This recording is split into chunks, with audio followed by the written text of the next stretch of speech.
Bonjour. Bonjour Franck Riester, merci d'être avec nous ce matin. On le dit depuis ce matin, beaucoup d'indiscrétions à propos du nouveau gouvernement que Michel Barnier est allé présenter hier soir à l'Élysée, à Emmanuel Macron. Mais vous, Maya le rappelait, vous étiez dans le bureau du Premier ministre. Alors, est-ce que vous confirmez tout ce que l'on lit et ce que l'on entend ce matin? Il y aura 38 ministres, une parité et sans doute 10 ministres de l'ex-majorité et 3 ministres de la droite. Est-ce que ce sont des informations que vous confirmez ce matin? Oui, le Premier ministre nous a donné ces informations. Maintenant, vous savez comment ça se passe un gouvernement. Il peut y avoir des réglages d'ici à l'annonce du gouvernement. Mais vous savez, on attendait cette réunion. Gabriel Attal avait demandé, dès la nomination de Michel Barnier, une réunion pour évoquer un certain nombre de questions qui sont pour nous importantes, pour soutenir et participer à ce gouvernement. On a toujours dit qu'on souhaitait que le gouvernement de Michel Barnier réussisse, parce que c'est l'intérêt des Français. Nous ne serions jamais force de blocage, mais qu'en même temps, nous avions des questions en matière sur le fond, mais aussi en matière d'équilibre gouvernemental, pour que l'incarnation de l'unité de ce socle entre le camp présidentiel et les LR puisse se traduire dans l'organisation du gouvernement. Et de ce point de vue-là, on a eu un certain nombre de réponses éclairantes. Mais ça veut dire quoi très concrètement? Vous avez un petit peu, si j'ose dire, tordu le bras au Premier ministre, puisqu'on disait plutôt en début de semaine qu'il y aurait une force importante de LR qui finalement se retrouverait avec 3 ministres. Vous en auriez 10. Qu'est-ce qui a fait que le rapport de force, si j'ose dire, a changé? Non, mais nous, on a eu un message simple, c'est-à-dire qu'il ne faut pas qu'il y ait un bloc qui écrase les autres et qu'il y ait une représentation presque arithmétique du poids de chaque groupe au sein du gouvernement. Le groupe, par exemple, Ensemble pour la République, représente presque la moitié des députés qui veulent soutenir le Premier ministre. Et donc, c'est logique que peu ou prou, ils aient la moitié des postes en responsabilité. Pour que l'incarnation de cette unité puisse être très claire aux yeux des Français et que les politiques conduites par ces ministres-là correspondent à ce que sont nos grands axes de politique en matière, par exemple, d'attractivité, en matière d'écologie, en matière d'éducation nationale, par exemple. Mettez-vous à la place des Français, des électeurs, si on se retrouve aujourd'hui. Est-ce que le gouvernement sera annoncé aujourd'hui? J'en profite pour poser cette question. Si c'est aujourd'hui, demain, mais d'après ce qu'a dit le Premier ministre, ça serait dans les heures ou jours qui viennent. Aujourd'hui, peut-être? Peut-être aujourd'hui, peut-être demain, en tout cas avant dimanche, d'après ce que j'ai cru comprendre. Si effectivement, comme on le voit sur ce schéma, il y avait 10 ministres de l'ex-majorité, où est le changement que les Français ont exprimé le 7 juillet dernier au second tour des élections législatives? Ils se retrouvent avec un gouvernement finalement assez comparable en termes d'identité politique à son prédécesseur. Déjà, il y a un Premier ministre qui est LR, qui était dans l'opposition. Mais 10 ministres de l'ex-majorité. Demander les différences. D'abord, il y a le Premier ministre qui a changé. Je vous rappelle, Michel Barnier était nommé, il est LR, il était dans l'opposition. Ensuite, il y a un grand renouvellement de ministres et il y a une présence des LR dans ce gouvernement qui est bien plus importante. Personne n'a gagné ces élections, mais le socle que nous allons représenter entre le camp présidentiel et les LR est le socle à l'Assemblée nationale qui est le plus important en termes de nombre de députés.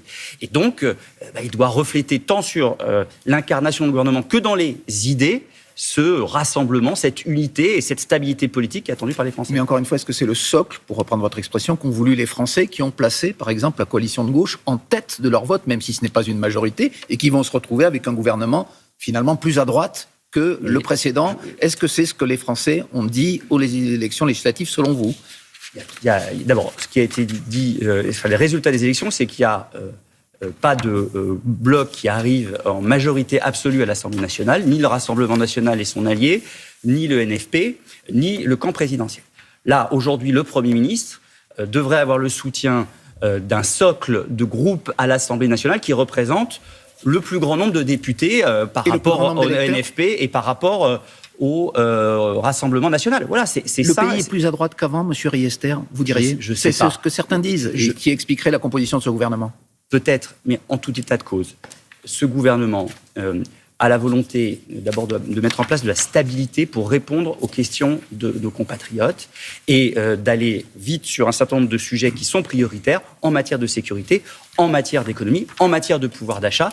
Et j'espère que début de semaine prochaine, tout le monde sera au travail. Vous ne serez pas ministre dans ce gouvernement? Vous le Non, seriez? je ne serai pas ministre. Vous ne serez plus ministre, vous êtes aujourd'hui ministre du Commerce extérieur démissionnaire. Oui, j'ai été 6 ans au gouvernement et je continuerai mon engagement politique à l'Assemblée nationale et c'est une grande responsabilité, un grand honneur. Est-ce que vous confirmez que Bruno Retailleau, sénateur LR, président du groupe du LR au Sénat, est pressenti pour être ministre de l'Intérieur? C'est un signe. C'est un nom qui circule, mais vous savez, l'essentiel, c'est le fond. Par exemple, on a eu des réponses sur la fiscalité. Vous savez que pour nous... Là, je vous parle de l'immigration. Est-ce que, par exemple, sur les questions de sécurité et d'immigration, il faut s'attendre à un coup de barre à droite, une nouvelle loi sur l'immigration, par exemple? Écoutez, il y a une loi qui vient d'être votée, je vous le rappelle, il y a quelques mois. Il y a au niveau européen le pacte asile et migration qui a été voté et qui doit être mis en œuvre. On a là une modernisation du dispositif tant français qu'européen qui doit permettre normalement de répondre à cet impératif en matière régalienne qui est de mieux gérer notre immigration. Vous ne souhaitez pas qu'il y ait une nouvelle loi, un nouveau tour de vis? C'est ce qu'a dit le Premier ministre en disant que la maîtrise de l'immigration faisait partie de ses priorités. Oui, mais nous avons eu des garanties de la part du Premier ministre qu'il y aurait de la fermeté, mais aussi de l'humanité. Et ça, c'était pour nous très important, qu'il y ait bien évidemment aussi une forme de consensus au sein des groupes de ce socle, si jamais devait y avoir une modification des textes et de la législation sur l'immigration. Et il a dit d'abord de l'efficacité avant de l'idéologie. Et ça nous va bien. Et enfin, sur la fiscalité, je voudrais insister sur ce point-là. Nous voulions avoir des garanties, notamment pour les classes moyennes, et nous avons eu des garanties qu'il n'y aurait pas d'augmentation d'impôts sur les classes moyennes. C'est pour nous très important.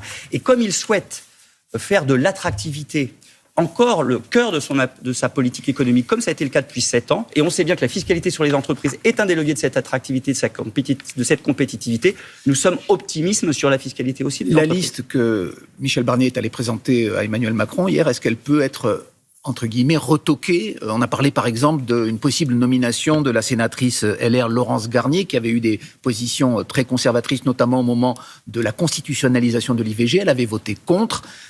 Est-ce que si elle entrait au gouvernement, pour vous, ce serait un bon signal? Non, parce que ce serait un mauvais signal, puisque son nom circule au portefeuille de la famille. Mais attendons de voir la liste définitive avant de dire les choses définitives. Mais si elle y est, vous diriez... Attendons de voir la liste définitive. Attendons de voir la liste définitive. Encore une fois, vous ne comprenez pas l'amertume des électeurs de gauche lorsqu'ils vont découvrir cette liste aujourd'hui? Écoutez, la gauche n'a pas souhaité faire évoluer son projet pour tenir compte de la réalité, c'est qu'ils n'ont pas gagné ces élections. Pas plus que nous, mais ils n'ont pas gagné ces élections. Ils ont saboté la candidature potentielle de Bernard Cazeneuve comme Premier ministre.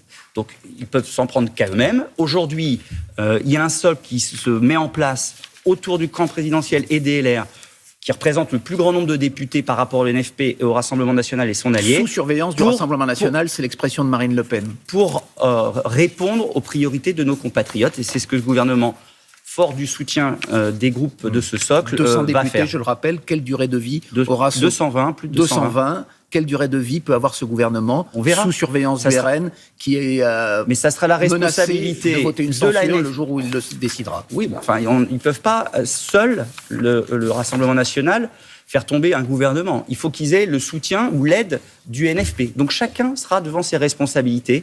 Est-ce que, alors même qu'il ne peut pas y avoir de dissolution avant l'été prochain, est-ce que des partis voudront aller vers l'instabilité plutôt que vers la stabilité? Je pense que les Français veulent de la stabilité. Chacun sera devant ses responsabilités. Nous, en tout état de cause, nous voulons la réussite de ce gouvernement Barnier.